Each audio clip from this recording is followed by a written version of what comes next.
Indigenous Peoples Pact.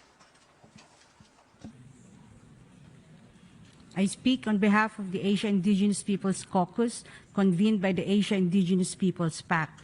Conferences on climate and biodiversity, funding pledges, and studies increasingly recognize the valuable roles and contributions of indigenous peoples as custodians of biodiversity and partners in conservation, restoration, and sustainable use. The study by the Permanent Forum also reflects that indigenous peoples view health as an interconnection of spirituality, medicine, biodiversity, and everything living.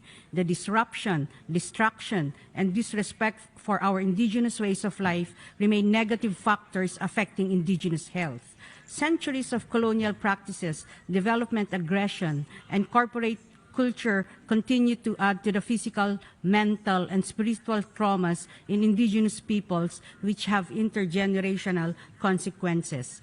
The Asia Caucus statement stresses on the convened Montreal Global Biodiversity Framework, which recognizes the integrity and distinct nature of the lands, territories, and resources of indigenous peoples, and the importance of our full and fair participation in decision-making, implementing the framework, and achieving the 2030 Development Agenda.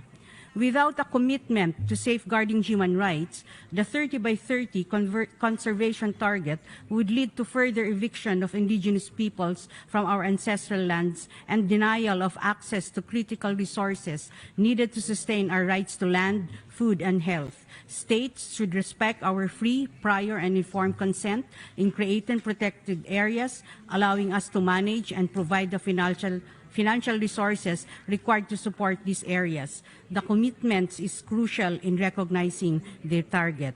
We join the Indigenous Women Caucus and others in welcoming the adoption of Target 23 and the Gender Plan of Action. The indigenous peoples' conservation models and human rights-based approach have proven efficient and effective, thus should be the conservation standard. We recommend the following. Ensure the full and just participation of indigenous peoples in revising the national biodiversity strategies and action plans, implementing the convened Montreal Global Biodiversity Framework, and applying the reporting framework through community-based monitoring.